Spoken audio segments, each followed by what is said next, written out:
ជំរាបសួរពុកម៉ែបងប្អូនដែលកំពុងតែស្វែងរកទិញផ្ទះបើជាប្រភេទវិឡាតូលខ្នាតធំដែលមានទីតាំងនៅជាប់នឹងរាជធានីភ្នំពេញហើយដោយដែលពុកម៉ែបងប្អូនបានឃើញនៅខាងដើមវីដេអូអញ្ចឹងគឺម៉ូតផ្ទះទាំងពីរម៉ូតហ្នឹងគឺមានតម្លៃបង់ផ្ដាច់គឺត្រឹមតែ$50,000ស្ដាងតែប៉ុណ្ណោះ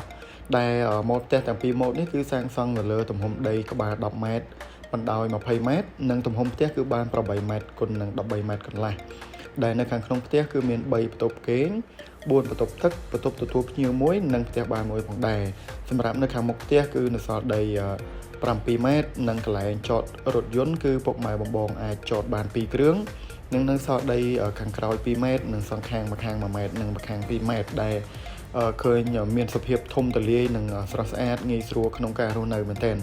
សម្រាប់ជាក់ស្ដែងក៏មានអតិថិជនបាទចូលរស់នៅជាបន្តបន្ទាប់និងអ៊ូអរនិងមានបើកជាអាជីវកម្មលក់ដូរផ្សេងៗផងដែរសម្រាប់លក្ខខណ្ឌបង់ប្រាក់វិញគឺយើងនៅមានការបញ្ចុះតម្លៃចាប់ពី$4,000រហូតដល់$14,000និងថែមជូនសម្ភារៈប្រើប្រាស់មួយចំនួនធំនៅខាងក្នុងផ្ទះផងដែរសម្រាប់ទីតាំងគឺអត់ពិបាករកទេពុកម៉ែបងចំណាយពេលត្រឹមតែ10នាទីពីផ្សារព្រៃភ្នៅនិងមកដល់ទីតាំងខាងប្អូនអញ្ចឹងសម្រាប់ព័ត៌មានបន្ថែមពុកម៉ែបងប្អូនអាចឆាតចូល Page ឬក៏ទំនាក់ទំនងតាមរយៈលេខទូរស័ព្ទក្រុមការងារនឹងចាំផ្ដល់ព័ត៌មានភ្លាមៗនៅពេលនេះដែរខ្ញុំបាទវិសាលសូមអរគុណនិងសូមជម្រាបលា